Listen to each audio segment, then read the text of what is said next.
пешгирӣ шомилшавии ҷавонон ба созмону ҳаракатҳои террористиву экстремистӣ ва ба ватан баргардонидани шахсони гумроҳшуда яке аз мавзӯъҳое буданд ки дар ноҳияи Фархор дар ин ҳамоиш мавриди баррасӣ қарор гирифт. ин чорабинӣ бо ибтикори бахши муҳоҷирати мақомоти иҷроияи ҳокимияти давлатии ноҳия баргузор гардида бо ҷалби аҳли ҷамоатчигии ноҳия, зиёён, ҷавонон ва волидон ҷолибу пурмазмун гузашт. назди иштирокчиёни ҳамоиш намояндагони мақомоти иҷроияи ҳокимияти давлатии ноҳия, рӯзноманигорон, ходимони дин баромад карданд.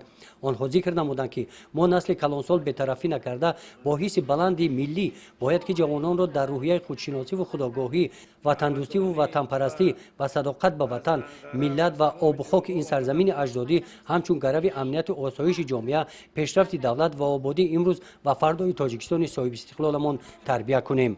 қайд гардид ки дар шароити ҷаҳони пурҳаводиси муосир бисёр муҳим аст ки ҷавонони мо фирефтаи таблиғоти нерӯҳои ифротгароии динӣ ва бадхоҳони миллати тоҷик нагарданд.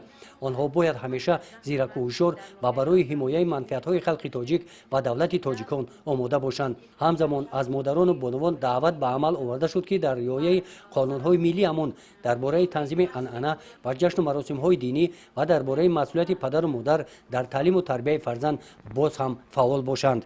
қайд карда шуд ки фарзандонро ба зиндагӣ мустақилона омода карда онҳоро ба роҳи дурусти зиндагӣ ҳидоят намоянд. сарфаю сариштакориро ки яке аз хислатҳои беҳтарини миллати қадими мост риоя кунанд. дар эҳёи ҳунарҳои мардумӣ ҳамеша пешсаф бошанд. расму оин, анъанаву суннатҳо ва фарҳанги миллиамонро ҳифз намоянд. гузориши хоҷа Назриев, Худойназар Зуҳуров аз ноҳияи Фархор барои барномаи иттилооти Навид.